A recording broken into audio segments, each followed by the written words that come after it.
Nasi yang dimasak di restoran cepat saji di lantai bawah baunya sangat enak. Saya makan di sana setiap hari. Ini tidak mudah bagi keluarga mereka. Saya belum menaikkan harga sewa selama 3 tahun. Mereka juga memberi saya diskon sebesar 300 setiap bulan. Tapi saya terburu-buru untuk berangkat kerja hari ini. Saya menyadari sumpitnya patah saat saya sedang mengemasnya. Saya mengambil sepasang sumpit tambahan tanpa memberitahu pemiliknya. Akibatnya, bos menyuruh ibunya datang ke perusahaan saya. Mereka bahkan meminta saya untuk membayar lebih banyak uang. Kami adalah bisnis kecil. Aku tidak semurah hati sepertimu, seorang orang kaya.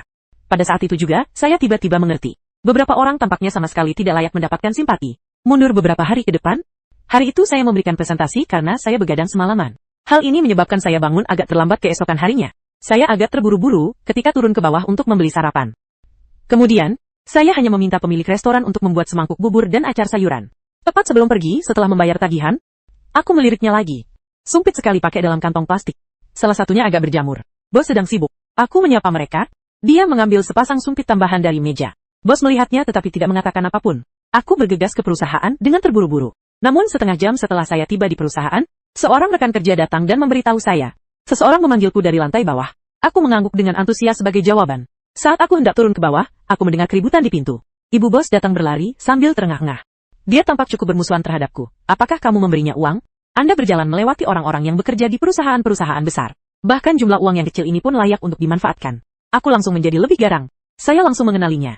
Ini adalah ibu dari pemilik restoran cepat saji tersebut. Dia dan saya berasal dari desa yang sama. Mereka telah menyaksikan saya tumbuh dewasa sejak saya masih kecil. Saya pikir ada kesalahpahaman. Jadi dia buru-buru menjelaskan kepada Bibi Song. Aku yang bayar. Bukankah saya sudah membayar dengan memindai kode QR? Aku khawatir dia tidak akan mempercayaiku. Saya juga sudah mengirimkan catatan pembayaran pagi ini kepada Anda. Dia menunjukkannya. Siapa sangka setelah membacanya, dia tidak hanya tidak tenang tetapi... Sebaliknya, nadanya malah menjadi semakin menyinggung. Dia menunjuk ke dahiku. Mereka hampir menyemprotkan air liur ke wajahku. Anda membayar 7 yuan. Jika Anda bahkan ingin memanfaatkan sedikit kesempatan ini. Nyonya tuaku. Saya ingin bertanya pada atasan Anda. Apakah semua karyawan perusahaan Anda seperti ini? Kami hanyalah bisnis kecil, dan Anda semua ingin mengambil keuntungan darinya. Anda sedang duduk di gedung perkantoran kelas atas. Dengan AC menyala, pada akhirnya, mereka tetap menindas kita, orang-orang biasa. Benar, pagi ini kamu membawa 2 pasang sumpit dan acar kacang. Kamu masih terus berusaha. Apa yang ingin kamu lakukan hanya dengan 7 yuan? Bu, saya akan memberikan aliran listriknya langsung saja. Suaranya tidak pelan saat itu. Hal itu langsung menarik perhatian banyak orang. Pengawas juga keluar untuk melihat apa yang terjadi. Lihat ini. Dia buru-buru melangkah maju, ingin menenangkan lelaki tua itu terlebih dahulu. Waktu. Apakah Anda terburu-buru pagi ini, sehingga tanpa sengaja memindai jumlah uang yang salah? Jika Anda memindai nomor yang salah, Anda harus mengembalikan uang tersebut kepada lansia tersebut. Saya tahu seorang rekan bisnis akan datang hari ini. Jadi saya mengerti maksud supervisor. Dia ingin saya menyelesaikan masalah ini dengan cepat. Jadi aku mengangguk. Meskipun kamu merasa sedikit tidak nyaman, aku tidak ingin membahas ini lebih lanjut sekarang. Karena pemberian hadiah demikian, mohon berikan kode QR pembayaran Anda. Saya akan meminta Anda untuk memindai 5 yuan. Apa yang terjadi hari ini adalah kesalahan saya. Aku tidak bermaksud memanfaatkanmu. Karena, sebagian besar, sepasang sumpit pertama agak berjamur. Saya sedang terburu-buru jadi saya mengambil sepasang untuk diri saya sendiri. Saya pikir permintaan maaf saya sudah cukup tulus. Namun, ibu sang bos tidak sependapat. Saya mendengar bahwa saya hanya perlu membayar 5 yuan lebih banyak. Dia langsung menolak. 5 buah? Kamu selalu menemukan begitu banyak buncis asamku setiap pagi. Siapa tahu kamu pernah mencuri sumpit sebelumnya? Mencoba menyelesaikan masalah hanya dengan 5 yuan. Anak muda, kamu harus memiliki hati nurani. Aku berusaha sekuat tenaga untuk menekan amarah di hatiku. Saya ingin bertanya, siapakah yang tidak berperasaan? Jadi dia juga mengetahuinya. Saya makan di rumah mereka setiap pagi. Pelanggan tetap makan begitu banyak. Apakah terlalu merepotkan jika kali ini hanya membawa sepasang sumpit saja? Selain itu, hal itu disebabkan karena sumpitnya berjamur. Toko mereka masih milik keluarga saya. Awalnya, orang tua saya berencana membuka toko bakpao setelah mengambil alih properti tersebut. Namun kemudian kaki ayahku terasa tidak nyaman. Itu tidak terbuka. Keluarga Song berasal dari desa kami. Saya dengar toko kita berada di lokasi yang bagus. Mereka langsung datang ke rumah saya. Saya memberitahu orang tua saya bahwa saya ingin menyewanya. Awalnya orang tua saya tidak setuju. Menurutku lebih baik menyewakan kepada orang asing jika memang berniat menyewa. Orang-orang yang Anda kenal terlibat dalam bisnis. Hubungan ini cukup rumit. Namun, sambil menangis, Tuan Song mengeluh bahwa sulit untuk menceritakan tentang situasi keluarganya. Seorang putra dan seorang putri sudah berusia sekolah. Dia hanya ingin memulai bisnis kecil, memberikan pendidikan untuk 2 anak. Dia datang berkali-kali. Aku memohon kepada orang tuaku untuk menyewakan toko itu kepada mereka. Orang tua saya ingin kami bersama dan saling mendukung. Jadi saya setuju. Saya pikir karena kami saling kenal, saya tidak bisa menghasilkan banyak uang dari mereka. Mereka bahkan menawarkan diskon 300 yuan untuk 1 bulan. Harga sewa toko-toko di sekitarnya semuanya meningkat selama 3 tahun terakhir. Harga rumah kami tidak pernah naik. Saya pikir mereka masih mengingat kebaikan yang telah ditunjukkan kepada mereka. Mereka juga senang menjaga hubungan baik. Selain itu, makanan cepat saji mereka memang rasanya sangat enak. Jadi saya sering pergi ke sana untuk makan. Namun secara tak terduga, di mata orang lain, dia tampak seperti seseorang yang ingin mengambil keuntungan. Pada saat itu, saya menyadari bahwa supervisor tampak agak cemas. Aku menahan amarahku. Dia kembali ke tempat kerjanya dan mengeluarkan 100 yuan dari tasnya. Song Yi, kamu bisa mengambil 100 ini. Anggap saja ini sebagai biaya menambahkan acar buncis setiap hari. Kurasa aku tidak berlebihan. Saya jarang menambahkan acar sayuran. Terkadang saya hanya terpikir untuk menambahkan sesendok ketika mulut saya terasa hambar. Sebagian besar pelanggan biasanya menambahkan 3 atau 4 sendok. Aku juga tidak melihat apa yang dikatakan Bos Song. Jadi, saya berasumsi bahwa acar buncis bisa ditambahkan secara gratis. Saya memberinya 100 yuan, ekspresi ibu sang bos akhirnya sedikit membaik. Generasi muda saat ini tidak tahu apa yang sedang terjadi. Saya bersedia memesan teh susu melalui layanan antar setiap bulan. Pada akhirnya, mereka tetap ingin memanfaatkan kami, para pemain kecil. Bisnis ini mencakup murah. Aku buru-buru menyelamatkan muka, tidak ada rencana lagi. Dia dibawa ke lantai bawah. Karena itu, suasana hatiku tidak baik sepanjang hari ini. Atasan saya juga bisa melihat bahwa kondisi fisik saya tidak baik. Mereka tidak meminta saya untuk tetap tinggal setelah jam kerja berakhir malam itu. Setelah itu, saya tidak ingin makan di restoran itu lagi. Saya berpikir untuk memasak makan malam untuk diri sendiri malam ini. Saya pergi ke supermarket dan membeli beberapa sayuran. Saya juga membeli 1 pohon ceri. Saat aku sampai di rumah, namun kemudian saya melihat 2 sosok yang familiar. Bos Song berusia 21 tahun. Dia berjongkok di depan pintu saya sambil memainkan King of Glory di ponselnya. Saat aku kembali, kakak perempuan itu segera bergegas meminta bantuan medis. Mengapa kamu butuh waktu begitu lama untuk kembali? Setelah selesai berbicara, dia memperhatikan tas yang saya bawa. Detik berikutnya, dia mengulurkan tangan dan meraih tas itu. Melihat buah ceri di dalamnya, matanya berbinar. Anda membeli buah ceri. Aku juga mau. Mereka berdua sesekali datang untuk bermain. Terkadang saya akan berbagi sebagian makanan saya. Ceri, durian, anggur sain muscat, dela tepul. Aku tidak pernah merasa kasihan padamu. Tapi hari ini tiba-tiba aku tidak ingin putus lagi. Aku mengangkat tangan untuk menghentikannya berlari. Ini dibeli untuk dirinya sendiri oleh kakak laki-laki saya. Jika kamu ingin memakannya, mintalah ayahmu untuk membelikannya. Paman nomor 10, ayahku tidak akan membelinya. Karena aku tidak mengizinkanmu makan. Song Yiksue dengan canggung menarik tangannya. Nada bicaranya agak menyedihkan. Mereka dulu juga melakukan hal ini. Saya khawatir mereka akan mengalami masalah setelah makan makanan saya.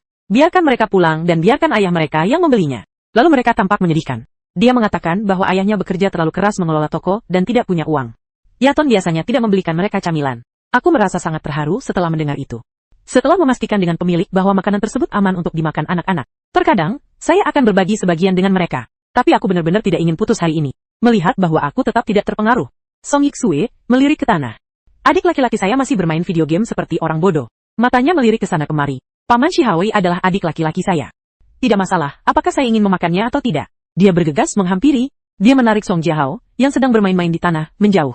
Asalkan adik laki-lakiku bisa makan, kalau begitu, dia pasti juga bisa memakannya. Mungkinkah? Apakah kita benar-benar mengizinkan anak kecil menonton mereka makan? Song Jiahao baru berusia 6 tahun. Mereka berada pada usia yang penuh kenakalan dan kenakalan. Dia menjadi terkenal seketika setelah diganggu oleh saudara perempuannya. Apakah kamu gila? Dasar nenek-nenek suka bergosip. Kenapa kamu mengganggu permainanku? Hati-hati, nanti aku ngasih tahu nenek. Biarkan nenek memukulimu sampai mati. Song Yiksue tanpa sadar mengecilkan lehernya. Tapi dia benar-benar ingin memakannya. Saudara laki-laki saya membeli buah ceri dari pamannya pada tanggal 10. Apakah kamu tidak mau makan? Mendengar ini, Song Jiahao kemudian meletakkan ponselnya. Dia melihatku. Mereka juga melihat tas yang saya bawa. Di mana letak huruf likidal? Aku mengerutkan kening. Dia menghindar ke samping. Suruh ayahmu yang membelinya. Saya membeli secukupnya untuk diri saya sendiri. Song Jiahao, yang menulis sastra Tionghoa klasik, mengundurkan diri. Dia langsung berbaring di tanah dan mulai mengamuk. Aku ingin makan, aku akan makan. Mulai sekarang, aku hanya akan makan buah ceri. Aku, karena merasa kedinginan, menarik napas dalam-dalam. Saya berencana untuk melewati mereka, membuka pintu, dan membawa pasien ke dalam. Sui Jian ingin masuk ke dalam. Dia buru-buru meraih ujung bajuku. Paman nomor 10. Anda orang dewasa, tolong jangan coba mengambil makanan kami anak-anak. Mendengar kata-katanya, wajahku langsung menjadi dingin. Saya membelinya sendiri. Apa maksudmu dengan mencuri makanan darimu? Para tetangga akan mendengar tangisan anak itu. Mereka juga mengintip keluar untuk melihat apa yang sedang terjadi. Song Yinshui sama sekali tidak takut ketika melihat orang lain. Keluargamu menghasilkan uang dari keluarga kami. Mereka bergantung pada keluarga kami untuk makanan. Apa salahnya makan buah? Sayang, jika bukan karena kami, toko keluargamu pasti akan jauh lebih baik. Mereka sudah kehilangan banyak uang. Seandainya aku sedikit marah, mereka tidak berpengetahuan. Sekarang aku benar-benar marah pada Bos Song dan keluarganya. Sepertinya keluarga kami menyewakan toko itu kepada mereka dengan harga murah. Bahkan pernah disewakan kepada beberapa leluhur. Apa artinya hidup dari mereka? Jika Anda menyewakan toko tersebut kepada orang lain, jika mengesampingkan hal-hal lain, setidaknya itu berarti tambahan 300 yuan per bulan. Tapi lagu Yisue. Namun, Song Jiahao tidak menyadari hal ini. Liku-likunya. Karena aku tidak mengatakan apapun, mereka mengira mereka telah mengendalikan saya. Inilah Song Jiahao dengan kepala tegak bersenandung dengan angkuh. Berikan buah ceri itu kepada istri kami. Hati-hati, aku mungkin akan memberitahu nenekku. Saya tidak lagi menyewa toko Anda. Setelah mendengar itu, aku ingin menamparnya. Namun, bahkan saat marah, saya tidak bisa terlibat konflik dengan dua anak. Saat itu, saya bahkan tidak ingin kembali dan memasak. Letakkan barang-barang di dalam rumah. Lalu aku berbalik dan turun ke bawah. Saya ingin tahu, benarkah itu yang dipikirkan oleh Tuan Song dan keluarganya? Nasi Indomie Enchow? Tidak ada alasan bagi kami untuk memberi mereka diskon. Hal itu juga memberikan pembalasan. Melihatku berbalik dan turun ke bawah, lagu Yishue. Mereka sepertinya sudah menduga bahwa saya akan pergi ke toko mereka. Dia menarik Song Jiahao yang masih menangis ke atas. Dia segera mengikuti jejakku. Aku melihat mereka mengikuti di belakang, tapi aku tidak mengatakan apa-apa. Saat kami sampai di lantai bawah, tiba di restoran cepat saji. Pada saat itu, kedua anak itu juga melihatnya. Di pintu masuk toko, pemilik supermarket kecil di sebelah sedang mengobrol tentang keluarganya sendiri. Nenek, Song Jiahao menggunakan madu untuk melepaskan tangan Song Yixue. Dia seperti bola meriam. Dia bergegas ke pelukan Ibu Bosong. Sang bijak agung mulai menangis dan membuat keributan. Orang tua itu tidak mau memberi saya buah ceri. Ibu Bosong awalnya tinggal di sebelah rumah. Pemilik supermarket itu tampak sangat menikmati obrolannya. Sang cucu tiba-tiba berlari kembali sambil menangis. Ia sempat sedikit cemas, berpikir, siapa yang tidak mau memberi makan cucu kesayanganku? Mengapa kamu begitu pelit? Dia bahkan berkelahi dengan seorang anak kecil demi makanan. Tak tahu malu? Ketika dia melihat dengan jelas orang tua yang sedang dibicarakan Song Jiahao, setelah saya, ekspresi wajahnya agak tidak wajar. Saya hanya memberikan respons, yang agak acuh, tak acuh kepada ke-14 putra saya. Karena apa yang terjadi pagi ini, dan barusan. Hari ini aku tidak melakukan apa yang biasanya kulakukan. Salam hangat. Ibu dari Tuan Song juga merasa agak malu. Dia membungkuk dan menyeka ingus dari wajah cucunya. Kamu bilang kamu bermain gila-gilaan setiap hari. Jika seseorang tidak mau memberi Anda makanan, maka Anda tidak perlu memakannya. Nenek, tidak bisakah nenek pergi ke supermarket untuk membelinya besok? Langsung, dia melihat Song Yixue berdiri di samping mengenakan kostum burung puyuh. Suaranya menjadi melengking. Dia mulai mengkritiknya tanpa peringatan. Apakah kamu sudah mati? Adikmu menangis dan kamu tidak membawanya kembali. Apakah kamu senang melihat adik laki-lakimu diintimidasi? Setelah wanita yang sudah meninggal itu selesai berbicara, dia bahkan mengulurkan tangan dan mencubit Song Yi dengan keras. Lengan salju. Melihat hal itu, Ibu Bosong berhenti untuk mengawasinya. Saya menindas cucunya. Aku tidak cukup bodoh untuk mengakuinya sendiri. Lagi pula, dia tidak menyebut namaku. Mengapa mempersulit diri sendiri? Aku tidak mau makan besok. Aku akan makan hari ini. Mengapa orang tua ini tidak mau memberi saya? Dulu aku bisa memakannya. Jelas sekali kamu menggunakan uang ayahku. Mengapa saya tidak bisa memakannya? Berikan itu padaku sekarang juga atau aku akan memukulmu sampai mati. Mendengar kata-kata cucunya, ibu dari Bosong, dia dengan canggung menutupi mulut Song Jiahao. Jika kamu bicara omong kosong, maka kamu bisa memberikannya kepada putramu yang ke-14. Lagi pula, kamu tidak kekurangan ini. Anda selalu bisa membeli lebih banyak besok. Lalu, kamu bisa makan sepuasnya nanti kan? Kamu juga tahu, anak-anak tidak memiliki kesabaran sebanyak orang dewasa. Anak-anak tak sabar menunggu hari berikutnya. Aku terkekeh dingin. Song Yi, apakah kamu tidak malu mengatakan itu? Jika cucu Anda ingin memakannya, belikan saja untuknya. Apakah aku menjahit mulutnya hingga tertutup? Atau mungkin kita harus mengikat tanganmu saat kamu membeli barang. Bukankah tadi Anda mengatakan bahwa orang-orang harus memiliki hati nurani? Jangan mencoba memanfaatkan orang lain. Mengapa orang-orang merasa jijik melihat wanita bertambah tua dan menjadi tidak tahu malu? Apakah berbicara duluan berarti menampar diri sendiri? Ibu Bosong tidak pernah menyangka. Saya seorang anak muda yang baru saja lulus belum lama ini. Beraninya kau memutuskan hubungan dengannya? Dia langsung memasang ekspresi seperti sedang sembelit di satu sisi wajahnya. Pemilik supermarket yang hanya menyaksikan keributan itu. Aku tanpa sengaja tertawa terbahak-bahak. Ibu dari Bosong? Dia menendang bangku yang tadi didudukinya dengan marah. Dia menarik cucunya masuk ke dalam toko. Ayo, Nenek Matahari akan membelikanmu beberapa. Mereka pelit dan tidak mau memberi Anda apapun. Nenek akan mengantarmu untuk membelinya sekarang. Song Yixue juga ingin makan. Dia ingin tinggal bersama nenek dan adik laki-lakinya. Namun neneknya mendorongnya menjauh dengan paksa. Pergi dari sini, dasar perempuan mati. Adik laki-lakimu diintimidasi dan kamu bahkan tidak mengatakan sepatah kata pun. Sekarang aku ingin memakannya. Aku bahkan tidak akan memberi makan ini kepada seekor anjing. Aku tahu dia sedang mengamuk padaku. Tapi lalu kenapa? Aku akan berpura-pura tidak melihatnya. Paman nomor 10. Aku juga ingin makan. Nenek dan yang lainnya hanya menyayangi adik laki-lakiku, bukan aku. Seandainya itu terjadi di masa lalu, aku mungkin berhati lembut, tapi kalau dipikir-pikir lagi, apa yang baru saja dia katakan di lantai atas? Aku sudah tahu itu. Gadis kecil ini juga bukan orang yang mudah ditaklukkan. Jadi, saya dengan tegas mengabaikan permohonannya. Pada saat itu, Song tua keluar dari dalam. Sepertinya kamu baru saja melihatku. 14 anak laki-laki telah tiba. Malam ini, kurasa kita akan memesan 2 hidangan daging dan 1 hidangan sayuran. Sekarang tidak banyak makanan yang tersisa. Kalau kau mau makan, cepat ambil. Aku menolak dengan dingin. Melihat bahwa saya menolak, Song tidak mengatakan apapun lagi. Dia hanya diam-diam mengerutkan bibirnya. Aku tahu. Dia mendengar semua yang baru saja dikatakan putranya. Hampir tidak ada seorang pun di toko tadi. Suara Song Jiahao terdengar keras. Bagaimana mungkin dia tidak mendengarnya? Dia tidak membantah. Tidak ada permintaan maaf. Sepertinya dia juga berpikir demikian. Mereka mengira keluarga kami menghasilkan banyak uang dari mereka. Mereka mengira keluarga mereka telah kehilangan banyak uang. Karena itu masalahnya, maka saya tidak akan menyewanya. Pokoknya, kontrak itu kebetulan, hampir 3 tahun sejak saya membelinya. Melihat bahwa saya telah menunjukkan kekurangan tersebut, Bos Song tidak bisa lagi berpura-pura tenang. Ekspresinya langsung berubah agak tidak menyenangkan. Dia bertanya padaku dengan wajah serius, apakah orang tuamu tahu? Kamu, seorang anak muda, membicarakan hal ini denganku? Jika kamu tidak akan menyewanya, suruh orang tuamu memberitahuku. Bagaimanapun juga, mereka adalah orang yang lebih tua darimu. Aku tidak mau bersama seseorang yang baunya sepertimu. Pemuda itu berbicara tentang Song Qing dengan nada kebapakan yang kuat. Saya tidak tahu. Saya kira dia adalah tokoh penting internasional. Dan Bos Song tentu saja mengetahui hal ini. Kami belum mencari rumah sewa selama 3 tahun. Mereka juga memberi saya diskon sebesar 300 setiap bulan. Ini bantuan yang sangat besar, tetapi menyewa terlalu lama. Membayar sewa terlalu mahal, dia tidak berpikir demikian. Setiap kali dia menagih uang sewa, aku merasa hatiku seperti berdarah. Mengapa dia harus bangun sepagi itu setiap hari? Saya hanya mendapatkan sedikit penghasilan itu setiap bulan. Dan keluarga kami tidak perlu melakukan apapun. Dia juga memberi kami uang setiap tahun.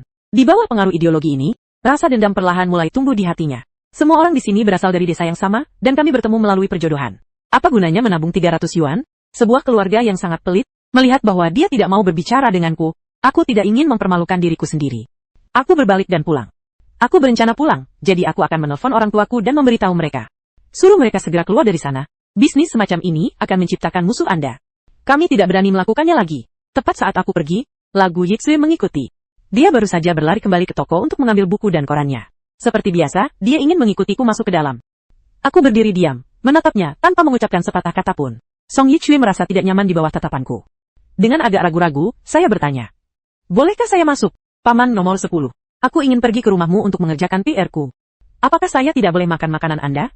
Nenekku dan yang lainnya tidak mengizinkanku menyalakan AC. Panas sekali mengerjakan PR. Panasnya tak tertahankan. Akan menjadi keajaiban jika aku mempercayainya. Memang benar bahwa keluarga Song lebih menyayangi putra bungsu mereka.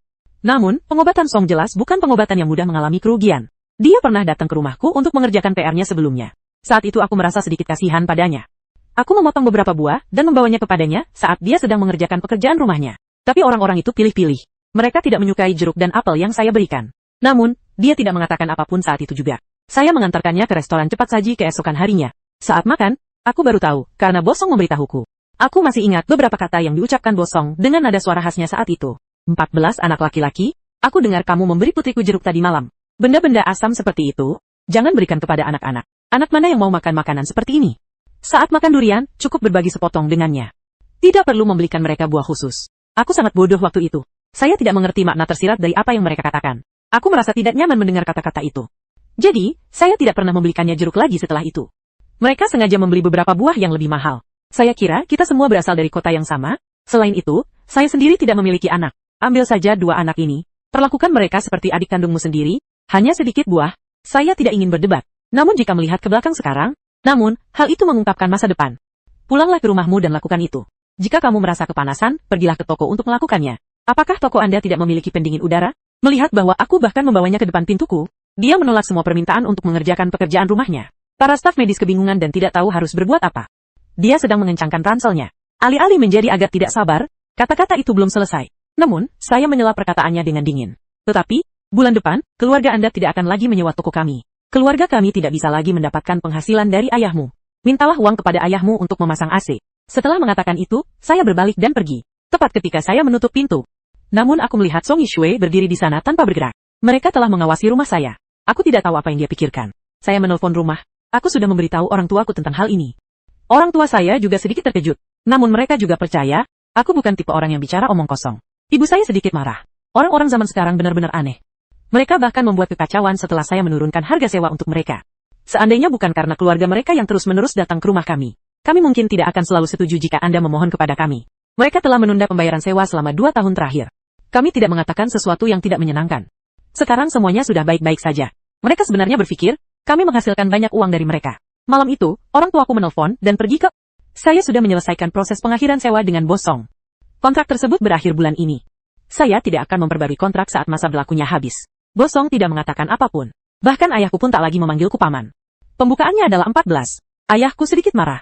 Tapi karena toh aku akan pindah, aku tidak mau berdebat soal itu. Yang tidak saya duga adalah, mereka benar-benar tidak tahu malu. Mereka benar-benar tidak tahu malu. Keesokan harinya, sekitar waktu makan siang, Bos Song mengirimiku gelembung hijau. Karena keluarga Anda ingin mengakhiri kontrak dengan kami, Bisakah saya mendapatkan pengembalian dana untuk diskon yang saya berikan sebelumnya? Perusahaan Anda tahun ini, saya memesan makan siang dalam kotak dari sini setiap hari pada siang hari. Saya mengenakan biaya 20 yuan per kotak. Itu semua karena kamu. Saya baru berusia 20 tahun. Berdasarkan harga normal, saya seharusnya mengenakan biaya 21. Saya ingin mengakhiri perjanjian sewa sekarang juga. Bisakah Anda mengembalikan selisih harga tersebut? Terima kasih. Kemarahanku langsung sirna. Saya membantu orang-orang untuk meningkatkan bisnis mereka. Sekarang mereka meminta saya untuk membayar selisih diskonnya. Mungkinkah tahun ini? Dia selalu berbisnis dengan kami dengan kerugian. Apakah dia tidak mendapatkan uang sepeser pun dari 21 kotak itu? Untuk restoran cepat saji kecil, 30 kotak makanan per hari. Jelas merupakan klien besar.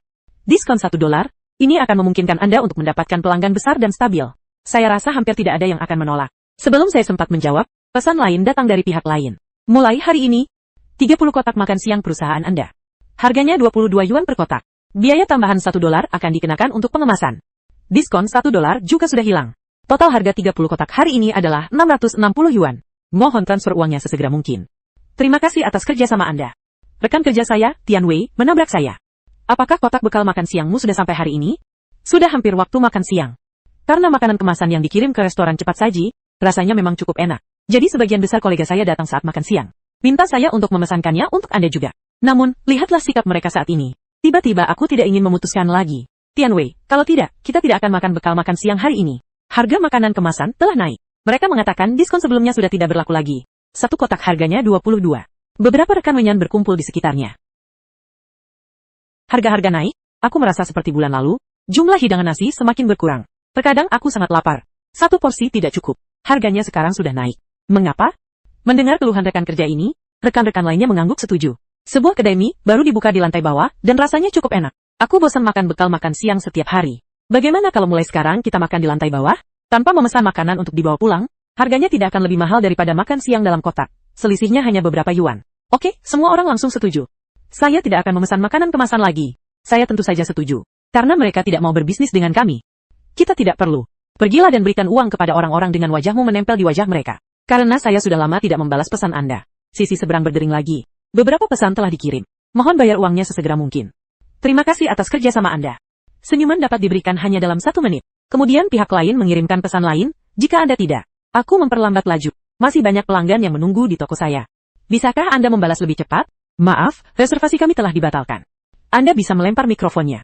Semoga bisnis bos semakin sukses. Semoga bisnis bos semakin sukses. Kita tidak perlu lagi mengantarkan makanan kemasan ke sini. Pihak lain membalas hampir seketika. Bisakah saya mendapatkan pengembalian dana untuk diskon sebelumnya?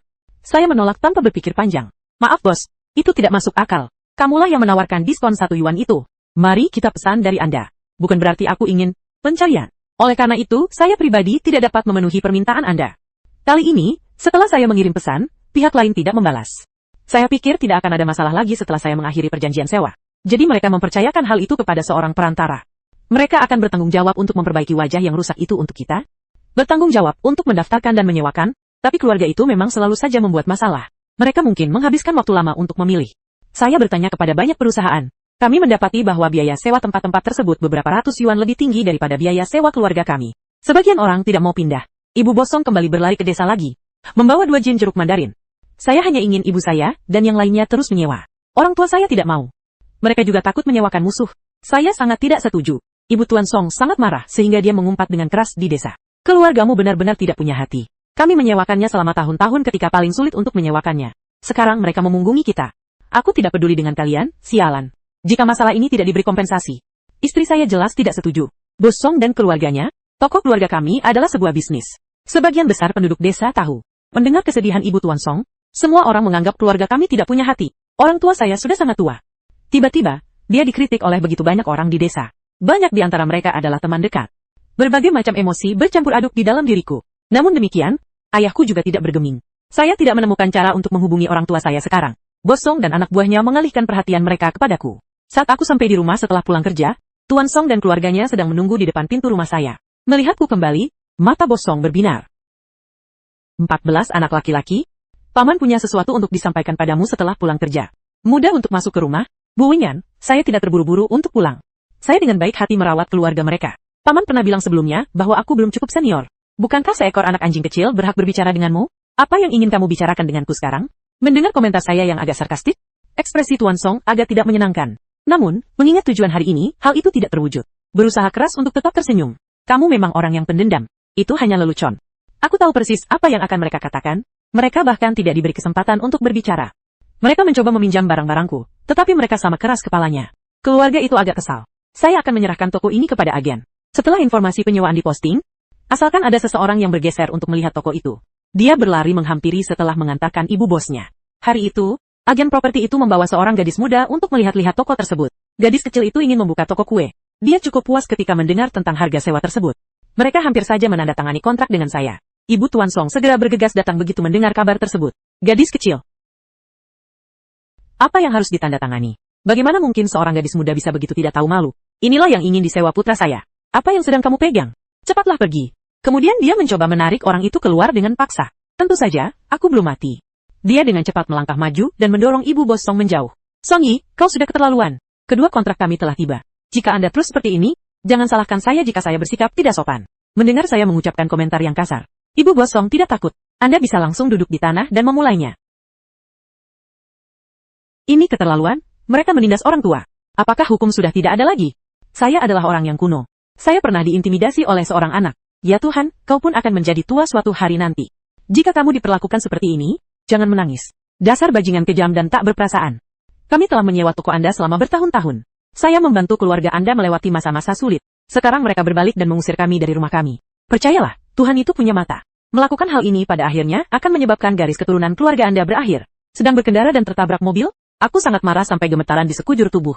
Gadis kecil itu menyadari ada masalah yang sangat merepotkan. Dia juga menyatakan bahwa dia akan melihat sekali lagi lalu pergi. Yang bisa saya lakukan hanyalah meminta diri sendiri untuk tetap tenang. Usir orang itu, para pejalan kaki juga berkumpul untuk menyaksikan pemandangan itu. Mendengar Ibu Tuan Song menangis seperti itu di tanah.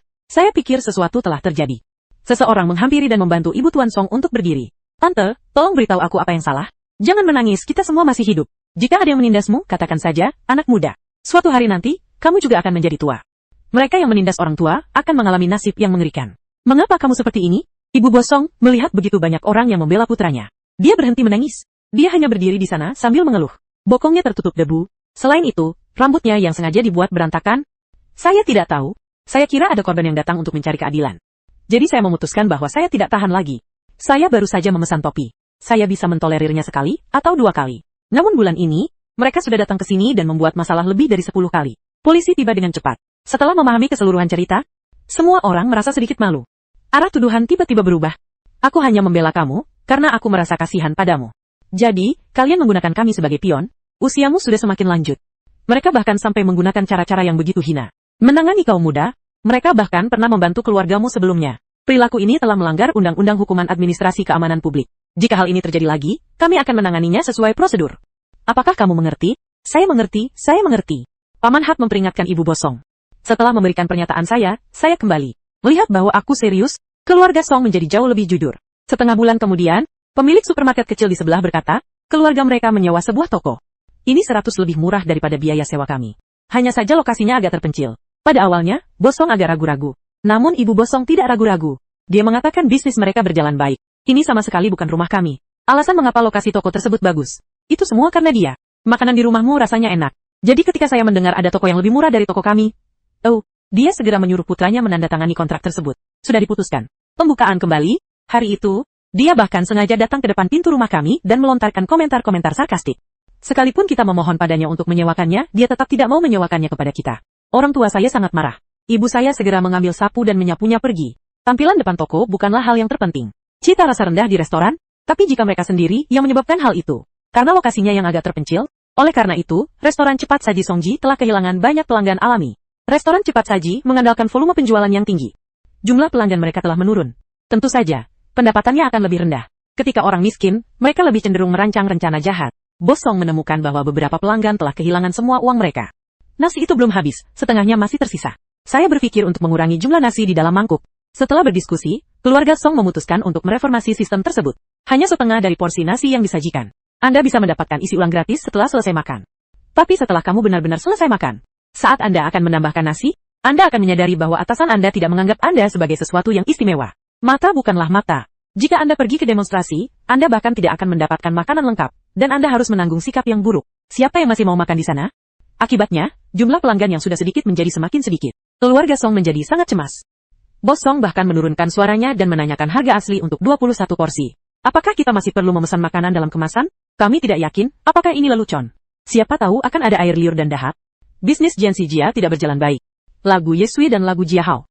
Aku tidak seceria dulu lagi. Song Yixue dimarahi neneknya setiap hari. Song Jiahao tidak akan dimarahi. Namun, neneknya kini enggan membelikan apapun untuknya. Banyak makanan lezat. Saya mendengar neneknya mengatakan itu, karena saya tidak memiliki cukup ruang toko. Itulah mengapa neneknya tidak tega membelikannya makanan enak. Song Jiahao menyimpan dendam terhadapku. Hari itu saya pulang kerja naik sepeda. Song Jiahao tiba-tiba bergegas keluar. Saya tidak tahu dari mana dia mengambil batu kecil itu. Jika kau melempar sesuatu ke arahku, dasar penjahat, aku akan membunuhmu. Siapapun bisa memanjat melewati batu yang datang ke arah mereka. Untuk sesaat, saya sangat gugup hingga ingin bersembunyi. Aku kehilangan keseimbangan dan jatuh dengan keras. Hahaha, pantas dia mendapatkan itu. Butuh waktu cukup lama bagi saya untuk pulih sebelum saya bisa duduk tegak. Song Jiahao masih tertawa di sana. Ini adalah ibu dari Tuan Song yang sedang mencari cucunya. Menemukan bahwa cucunya telah mendapat masalah. Dia bergegas menghampiri dan menyalahkan Sun karena pulang untuk makan malam. Mereka berdua melihatku bangun. Dia bergegas pulang. Aku tidak mengejarnya. Karena aku tahu, keluarga itu tidak akan menawarkan kompensasi apapun. Lagi pula, aku cukup babak belur akibat jatuh tadi. Dia bahkan tidak bisa berjalan dengan benar. Yang terpenting, batu itu tidak mengenai saya. Karena aku takut dia akan menghindar dan membuatku jatuh.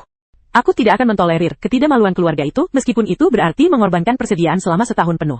Karena mereka tidak mendisiplinkan anak-anak. Kalau begitu, saya akan membantu mereka. Keesokan harinya, saya secara khusus menemukannya di lantai bawah kompleks apartemen. Song Jiahao berlarian tanpa tujuan. Song Yixue bersekolah, tetapi belum menyelesaikan pendidikannya. Song Jiahao sedang bermain-main di sini sendirian. Tidak ada yang berani mengganggunya. Dia akan lari pulang sesekali untuk meminta makanan kepada neneknya. Jadi keluarga itu tidak takut kehilangan anak mereka. Saat melihatku, Song Jiahao menyadari apa yang sedang terjadi dan mencoba melarikan diri. Aku mendekati Jiahao dengan senyum ramah dan berkata, "Ini, ambillah. Terima kasih untuk kemarin. Seandainya kamu tidak melempar batu itu, bahkan pamanku pun tidak menyadari ada sepotong karet di depannya. Seandainya pamanku tidak jatuh, Anda kemudian akan menemukan potongan karet itu. Kamu akan jatuh sangat keras nanti." Mendengar saya memujinya, Song Jiahao juga tidak sopan. Mereka merebut camilan itu dari tanganku. Kalau begitu, belikan aku Ultraman. Aku menahan keinginan untuk meninjunya. Pamanmu sudah memberikan hadiah itu sebagai ucapan terima kasih. Mengapa aku harus membelikanmu Ultraman? Jika Anda ingin membeli Ultraman, kenapa kamu tidak pergi membantu orang berikutnya? Lain dari ayahmu, jika Anda mengendarai sepeda listrik dan tidak melihat kemana Anda pergi, kamu juga harus membantunya. Ayahmu pasti akan berterima kasih padamu. Dia akan membelikanmu Ultraman. Song Jiahao mengangguk setelah mendengar kata-kataku. Mereka lari sambil makan camilan. Keesokan harinya, makanan tersebut diantarkan ke restoran cepat saji, tetapi restoran tersebut tidak buka. Karena bos Song juga terjatuh. Tapi dia jatuh lebih keras daripada aku. Dia mengemudi ke sana untuk mengantarkan makanan cepat saji. Ada lebih dari selusin kotak makan siang di belakang skuter listrik itu. Untuk melindungi makanan kemasan tersebut, dia sendiri bertindak sebagai bantalan manusia. Hal itu menghalangi mobil listrik tersebut. Song Jiahao mengira ayahnya akan memujinya. Aku berlari menghampirimu dengan penuh semangat dan baru saja menyelamatkanmu. Tuan Song tidak tahu, apakah putranya benar-benar telah menyelamatkannya. Namun, ia melihat batu yang dilemparkan putranya. Seandainya bukan karena batu itu, dia tidak akan jatuh sama sekali. Dia langsung ingin memberi putranya kacang kastanya panggang. Namun ia dihentikan oleh ibu bos Song, yang segera menghampirinya. "Mengapa kamu memukul anak itu? Anda mengemudi dengan ceroboh. Jika kau berani memukul cucuku, aku akan mengutukmu sampai mati." Saat dia berbicara, ibunya membawa cucunya pergi. Ketika kebiasaan itu seperti pasir. Tindakan ibu bos Song. Hal ini membuat Song Jiahao semakin berani. Dia sangat menginginkan Ultraman. Namun ayahnya mengalami patah kaki. Dia telah dirawat di rumah sakit. Dia tidak menemukan kesempatan. Jadi dia mengambil sebuah batu, dan mulai melemparkannya ke arah sebuah Mercedes. Pukulan keras ini sangat penting. Kaca jendela mobil Mercedes itu pecah. Ini bahkan bukan bagian terburuknya. Yang paling serius adalah, ada seorang wanita hamil di dalam mobil orang lain. Pengereman mendadak ini mengejutkan semua orang. Ibu Bosong masih ingin menggunakan 36 strategi. Strategi penempatan atasan, namun merekalah yang mudah menyerah. Mereka datang langsung ke pintu. Suruh mereka membayar harga yang ditetapkan oleh toko 4S. Selain itu, orang tersebut perlu dibawa ke rumah sakit. Serangkaian pemeriksaan lengkap telah dilakukan. Operasi yang menyakitkan ini, Pak Song, yang memang sudah rentan sakit tenggorokan, menjadi semakin gelisah. Dia sangat marah, sehingga dia bahkan tidak punya waktu untuk menyembuhkan kakinya dengan benar. Kembali untuk membuka toko. Ibu Bos Song tahu bahwa putrinya telah melakukan kesalahan. Aku tidak berani mengatakan apapun. Itu hanyalah kecerdasan bisnis mereka. Itu memang ditakdirkan untuk tidak bertahan lama. Awalnya, di pintu masuk kompleks perumahan saya, toko mereka benar-benar berkembang pesat. Sebagian besar makanan, cepat saji ala rumahan. Harganya tidak mahal, ukuran porsinya juga dapat diterima. Masalahnya terletak pada Ibu Bosong. Wanita tua itu mengatakan bahwa dia datang untuk membantu menjaga toko. Sebenarnya, dia lebih suka mencampuri urusan orang lain daripada siapapun. Mereka sangat pelit. Dia sama sekali tidak memiliki kemurahan hati dalam hal bisnis. Matanya tertuju pada ketiga karung gandum itu. Pada hari kecelakaan itu, tepat saat jam makan siang, tempat itu penuh sesak dengan orang. Seorang pemuda bergegas masuk. Saya memesan sepiring mie goreng. Saya secara khusus meminta staf untuk menambahkan saus cabai ekstra. Asisten toko itu baru saja mengambil 2 sendok. Ibu Bos Song bergegas keluar dari dapur. Kamu sudah gila, merebut sendok itu. Tambahkan banyak sekali cabai. Cabai saya gratis. Apakah kamu sangat membutuhkan uang sehingga ingin menumpang hidup dariku? Tante, aku suka makanan pedas. Apa salahnya menambahkan 2 sendok ekstra? Bukan berarti aku tidak akan membayar. Kata-kata ini langsung memicu kegaduhan. Ibu Bos Song berdiri dengan kedua tangan di pinggang. Volume meningkat sebesar 8 derajat. Saya berharap semua orang di toko ini bisa mendengarnya. Apakah kamu akan memberiku uang atau tidak? Apakah kamu mencoba memakan semua cabai di rumahku? Kaum muda. Bagaimana mungkin seseorang yang masih sangat muda bisa begitu serakah terhadap keuntungan kecil? Kamu berpakaian seperti manusia pada umumnya. Sangat miskin di hati. Para pelanggan di sekitarnya semuanya berhenti makan. Semua orang menoleh. Wajah pemuda itu memerah padam. Saya merasa marah sekaligus malu. Sambil menunjuk wanita tua itu, dia berkata, "Berani-beraninya kau berbicara seperti itu. Saya membayar makanan dan meminta tambahan 2 sendok cabai. Bagaimana mungkin kamu serakah terhadap keuntungan kecil? Apakah Anda akan tetap membuka toko Anda?" Wanita tua itu sama sekali tidak mengeluarkan suara. Sebaliknya, dia melangkah maju. Air liur itu hampir menyembur ke wajah pemuda itu. "Lalu bagaimana jika saya memutuskan untuk tidak berbisnis dengan Anda? Aku khawatir kamu akan menghabiskan semua harta bendaku. Pergi dari sini dan jangan menghalangi jalanku lagi." Ini menjengkelkan untuk dilihat. Sekalipun kau mengganti ularnya, kau tetap tidak akan bisa menerima penghinaan ini. Pemuda itu gemetar karena marah. Ambil baskom stainless steel yang ada di atas meja. Gentang, lempar ke tanah. Ejekan itu membuat sup tumpah kemana-mana. Saya melihat kaki celana wanita tua itu. "Nenek tua, kau tidak masuk akal. Saya harap toko Anda segera bangkrut." Setelah mengatakan itu, dia berbalik dan pergi. Meninggalkan toko dalam keadaan berantakan total. Dan wanita tua dengan wajah pucat pasi. Saat itu, Pak Song sedang berada di belakang konter. Aku tidak berani mengeluarkan suara sedikit pun selama itu. Setelah pemuda itu pergi, barulah saat itulah dia berani mendekati ibunya dan membujuknya untuk membiarkannya saja. Hanya 2 sendok makan cabai. Tidak ada gunanya berdebat dengan pelanggan seperti ini. Hasil. Wanita tua itu menampar wajah Tuan Song. "Sungguh benda yang tidak berharga. Aku menghemat uangmu, dan kamu malah menyalahkanku. Dengan kepribadianmu yang lembut, kamu tidak akan pernah menghasilkan uang seumur hidupmu." Kepala Bos Song menoleh ke samping setelah terkena pukulan. Wajahku terasa panas. Namun dia tetap menundukkan kepala, tidak berani membantah. Dari masa kanak-kanak hingga dewasa, dia tidak pernah berani membantah ibunya. Berita ini menyebar ke seluruh lingkungan hanya dalam beberapa hari. Seseorang merekam adegan tersebut, diposting di grup komunitas. Semua komentar bernada negatif, mengkritik wanita tua itu karena materialistis. Pelit sejak saat itu. Bisnis Song semakin memburuk dari hari ke hari. Pelanggan tetap sudah tidak mau datang lagi. Pelanggan baru menghindari tempat itu karena reputasinya. Namun, wanita tua itu sama sekali tidak memikirkannya. Sebaliknya, ia merasa bahwa pelanggan tersebut sengaja bersikap tidak adil kepadanya. Seseorang memesan garam lebih sedikit. Dia memiliki banyak masalah keluarga. Seseorang meminta tambahan 1 suapan nasi. Wajahnya panjang. Dia sengaja menggerakkan tangannya sambil menambahkan nasi. "Aku takut mendapat gigitan tambahan." Bahkan sekalipun, gadis kecil itu tidak bisa menghabiskan kedua bagian hidangan tersebut. Dia mengatakannya secara langsung dengan nada sarkastik. "Anak muda zaman sekarang sungguh tidak berguna. Mereka tidak mendidikku dengan baik di rumah." Gadis yang marah itu langsung membayar uang tersebut dan pergi. "Aku tidak pernah kembali." Bos Song ingin membujuk, namun setiap kali dia membuka mulut, ibunya akan memarahinya. Seiring waktu, dia menyerah begitu saja, dan tidak melakukan apapun. "Aku menghabiskan hari-hariku dalam keadaan linglung di toko. Entah sedang melihat ponsel mereka, atau bersembunyi di dapur dan merokok. Mengabaikan bisnis di toko tersebut, bolak-balik. Reputasi Song Ji benar-benar buruk. Restoran lain juga penuh saat jam makan siang. Saat tempat itu penuh dengan orang, Song Ji menjadi sepi. Terkadang Anda tidak bisa menjual lebih dari beberapa porsi makanan sepanjang hari. Sewa dan biaya utilitas, biaya bahan-bahan tersebut sangat mencekik Tuan Song.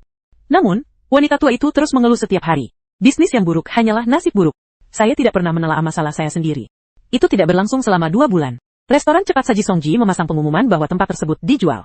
Namun setelah setengah bulan, tidak seorang pun yang menanyakan harganya. Pada akhirnya, tidak ada cara lain. Tuan Song tidak punya pilihan lain selain menjual babi-babi di tokonya dengan harga murah.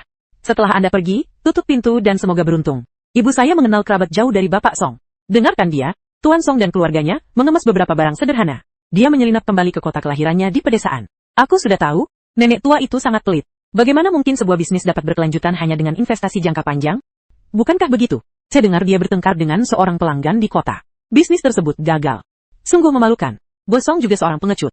Dia sepenuhnya dikendalikan oleh ibunya. Dia tidak akan pernah mencapai apapun sepanjang hidupnya." Kata-kata ini, tak dapat dipungkiri bahwa kabar itu akan sampai ke telinga Bos Song dan wanita tua itu. Wanita tua itu sangat marah sehingga ia mulai berdebat dengan penduduk desa. Dia memarahi seseorang karena terlalu ikut campur urusan orang lain. Dia menuduh seseorang merasa iri karena keluarganya dulu bisa membuka toko di kota. Namun semakin banyak dia mengumpat, semakin rendah pandangan penduduk desa terhadapnya, semakin besar pula kebencian mereka terhadapnya. Semakin banyak orang yang melontarkan komentar sarkastik. Tuan Song awalnya berpikir, setelah kembali ke desa, carilah pekerjaan. Kumpulkan uang secara perlahan, lalu cari cara untuk bangkit kembali. Namun, dia tidak tahan mendengar ibunya mengeluh di telinganya setiap hari. Dia akan mengkritiknya karena tidak kompeten. Dia mulai mengumpat karena penduduk desa menindasnya. Di rumah, penduduk desa memandangnya dengan mengejek. Ia gradually kehilangan minat. Dia mulai terlalu malas untuk keluar mencari pekerjaan. Tidak melakukan apapun di rumah setiap hari, atau jongkok di dekat pintu sambil merokok, atau dengan orang-orang yang menganggur di desa. Berkumpul bersama untuk mengobrol, beberapa orang menyarankan dia untuk mencari pekerjaan yang layak. Dia melambaikan tangannya dan berkata bahwa semuanya melelahkan. Mengapa tidak beristirahat sejenak? Masalah cenderung muncul ketika hidup terlalu santai. Saya tidak tahu kapan itu dimulai. Bos Song mulai minum. Awalnya, kami hanya minum sedikit alkohol di malam hari. Kemudian, kebiasaan itu berkembang hingga meminumnya bahkan di siang hari. Minuman beralkohol di setiap makan, keluarga itu memang tidak memiliki banyak tabungan sejak awal. Apakah dia menggunakan sebagian besar uang itu untuk membeli alkohol? Terkadang saya tidak punya uang untuk membeli alkohol. Dia meminjam uang dari tetangganya. Mereka meminjamnya dan tidak mengembalikannya. Ibu Tuan Song memandang putranya yang kini telah menjadi seperti ini. Saya ingat memarahinya di rumah setiap hari. Dari pagi hingga malam, dia disebut sebagai orang yang tidak berguna. Sepotong lumpur tidak bisa dijadikan plester di dinding. Ia dimarahi karena menghamburkan seluruh tabungan keluarga. Namun indera Bos Song telah lama tumpul karena alkohol. Ketika ibunya memarahinya, dia terkadang mengabaikannya atau tidak. Atau mereka akan balas berteriak dengan tidak sabar. Terkadang ketika saya merasa cemas, saya bahkan menekan tenggorokan saya. Perkelahian fisik pertama ibunya dengan ibunya, saat itu sudah larut malam. Bos Song mabuk di restoran terkenal itu. Ketika sampai di rumah, dia tidak menemukan minuman beralkohol, jadi dia meminta kepada ibunya. Wanita tua itu, yang masih marah, mulai memarahinya lagi. Semakin mereka dihina, semakin buruk keadaannya. Dia bahkan mengulurkan tangan untuk memukulnya. Pak Song marah karena dimarahi. Dia mengangkat tangannya, dan menamparnya. Wanita tua itu terjatuh ke tanah. Darah mengalir dari sudut mulutnya. Wanita tua itu terdiam lama. Lalu dia duduk di tanah dan meratap dengan keras. Menangis dan berteriak, "Aku membesarkan seorang anak yang tidak tahu berterima kasih. Aku lebih memilih mati." Namun, Bos Song sama sekali mengabaikannya. Aku menggeledah setiap sudut rumah. Carilah setengah botol anggur suci, duduklah di tanah dan teruslah minum. Sejak itu, Bos Song semakin sering bertindak. Asalkan kamu minum terlalu banyak, dia menjadi agresif setiap kali ibunya memarahinya. Terkadang hal itu sama sekali tanpa alasan. Dia memukul dan menendang ibunya. Wanita tua itu mulai. Dia bahkan akan menangis dan menuntut keadilan dari penduduk desa. Namun, penduduk desa mungkin akan memberikan beberapa nasihat. Atau hindari saja dia. Lagi pula, ini adalah urusan keluarga mereka. Selain itu, orang-orang memang tidak menyukainya sejak awal. Tidak ada yang ingin ikut campur. Yang lebih keterlaluan lagi adalah, cucu kesayangan Song Jianai. Dimanjakan oleh wanita tua itu, dia menjadi pelanggar hukum. Hahaha, wanita tua itu selalu menyayanginya sejak ia masih kecil. Berikan apapun yang mereka inginkan. Sekalipun dia melakukan kesalahan, wanita tua itu tidak pernah mengkritiknya. Sebaliknya, mereka akan melindunginya. Mengalihkan kesalahan kepada orang lain, mentraktir bos minum, bukanlah ide yang bagus. Sang cucu menjadi semakin arogan. Mencuri ayam dan anjing di desa, menindas anak-anak yang lebih kecil dari mereka, menginjak-injak sayuran di kebun orang lain hingga hancur berkeping-keping. Dia bahkan sengaja memecahkan jendela tetangganya. Tetangga datang untuk berdebat. Wanita tua itu membela cucunya dengan mengatakan bahwa anak itu tidak tahu apa-apa. Mengapa kamu berdebat dengan mereka? Terkadang, mereka bahkan berbalik dan menuduh tetangga mereka pelit. Penduduk desa tidak tahan lagi dengan keadaan itu. Namun, tidak ada yang bisa mereka lakukan. Yang bisa saya lakukan hanyalah mencoba menghindari rumah mereka. Namun secara tak terduga, anak manja ini, pada akhirnya, dia menyebabkan bencana besar. Hari itu, Song Jiahao diam-diam menyelinap masuk ke toko desa. Saat bos tidak melihat, dia mencuri beberapa ratus yuan dari laci bosnya. Mereka bahkan menjungkir balikan rak-rak di toko swalayan tersebut. Berserakan di tanah, bos itu sangat marah ketika mengetahuinya. Berbincang dengan Song Jiahao. Suruh dia mengembalikan uangnya, meminta maaf dan mengakui kesalahannya. Song Jiahao sama sekali tidak takut. Sebaliknya, dia meludahi bosnya dan memaki-makinya. Mereka bahkan mendorong bosnya. Bos itu marah. Aku tak bisa mengendalikan amarahku sejenak. Dia mengangkatnya dan membantingnya ke tanah. Dia hanya ingin menghindari menakut-nakuti anak itu. Tapi aku tidak menyangka akan pergi terlalu jauh. Song Jiahao langsung menangis di tempat itu juga. Wajah pucat. Kaki saya juga tidak bisa digerakkan. Saat ibu bos Song tiba, melihat cucunya tergeletak di tanah, dia langsung mengamuk di tempat. Dia bergegas menghampiri, memeluk anak itu, dan menangis. Dia bahkan mencakar dan menggaruk bosnya. Dia mengumpat dan mengatakan akan membunuh cucu saya. Aku akan melawanmu sampai mati. Kemudian, warga desa membawa anak itu ke rumah sakit. Setelah pemeriksaan, dokter mengatakan bahwa anak tersebut mengalami patah tulang kaki. Terdapat juga gegar otak ringan. Sekalipun sembuh, mungkin ada efek jangka panjang. Akankah saya bisa bersekolah seperti biasa di masa mendatang? Sulit untuk mengatakannya, bahkan saat berjalan normal. Keluarga Song berada dalam kekacauan total. Ibu dari Tuan Song menangis di rumah sakit setiap hari. Menangis dan mengumpat, mengkritik bos karena tidak berperasaan. Dia mengkritik bos Song karena tidak kompeten. Ini tidak adil bagi Tuhan. Bos Song masih melakukannya setiap hari. Saat mabuk, Dia mengumpat ke udara. Terkadang mereka bahkan menimbulkan masalah di koridor rumah sakit. Saya beberapa kali diusir oleh petugas keamanan. Penduduk desa hanya bisa menghela napas ketika membicarakan keluarga Song. Sebagian orang mengatakan bahwa wanita tua itu sendiri yang menyebabkan hal ini terjadi.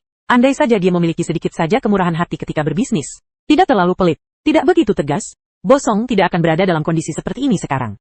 Kedua cucu laki-laki itu tidak akan dimanjakan dan menjadi nakal. Setiap kali ibu bercerita tentang keluarga Song kepadaku, semua orang hanya bisa menghela napas. Anda tetap perlu memiliki sejumlah hal negatif dalam hidup, terutama dalam bisnis. Berpikiran sempit. Jalan itu hanya akan semakin menyempit. Lihatlah keluarga Song, dia menghancurkan hidupnya yang sempurna dengan tangannya sendiri. Ini sungguh disayangkan, sekaligus menjengkelkan. Saya mendengar bahwa keluarga Song sekarang terlilit hutang yang sangat besar. Mengapa bos masih minum alkohol secara berlebihan setiap hari?